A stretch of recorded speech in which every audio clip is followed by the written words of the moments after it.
Abu Dawud report ചെയ്തു, മൻസാല ആരെങ്കിലും ചോദിച്ചു നടന്നാൽ അവന്റെ അടുക്കൽ അവന്റെ ആവശ്യങ്ങൾക്കുള്ള സാധനങ്ങളൊക്കെ ഉണ്ട്.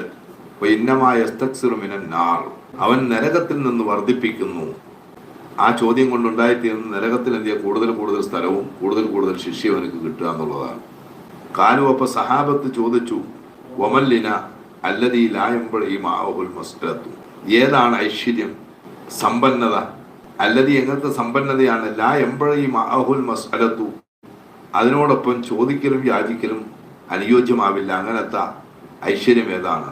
കാല നബി സല്ലല്ലാഹു അലൈഹി വസല്ലം പറഞ്ഞു, ഖദറുമായു അദ്ദീഹി വയുർശീഹി, അവനക്ക് രാവിലെയും വൈകിട്ടും ഭക്ഷിക്കാനുള്ള ഭക്ഷണം ആണ്.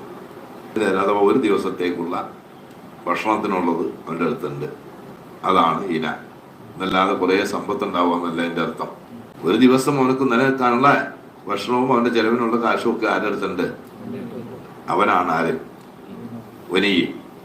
ഏനി അതുകൊണ്ട് ഉദ്ദേശിക്കുന്നത് അന്നമൻ വജദ ഇദാ യൗമിഹി വൈശാഅഹു, ഒരാൾ അവന്റെ രാവിലത്തെ ഭക്ഷണത്തെയും വൈകുന്നേര ഭക്ഷണത്തെയും എത്തിച്ചാൽ യഹ്റുമു അലൈഹി, അവന്റെ മേൽ ഹറാമാവും അൻ യസ്അല സദഖത തതവ്വുഇ, സുന്നത്തായ സദഖകൾ ചോദിച്ചു നടക്കൽ പാടില്ല. അപ്പോൾ ഒരു ദിവസത്തേക്കുള്ള ഭക്ഷണം നിലനിൽക്കാറുണ്ട്.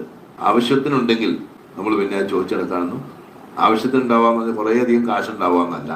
ഒരു ദിവസം നമുക്ക് നിലനിൽക്കാനുള്ള വകുപ്പ് നമ്മുടെ അടുത്ത് ഉണ്ടെങ്കിൽ പോലും എന്ത് ചെയ്യാൻ പാടില്ല, ആരോടൊന്നും ചോദിച്ചു നടക്കാൻ പാടില്ല, യാചനയൊന്നും പാടില്ല. അപ്പോ അവന്റെ മേലെന്ത് ചെയ്യുന്നുണ്ട്? തത്വമായ സദഖ ചോദിക്കൽ എന്ത് ചെയ്യാനാമാവും.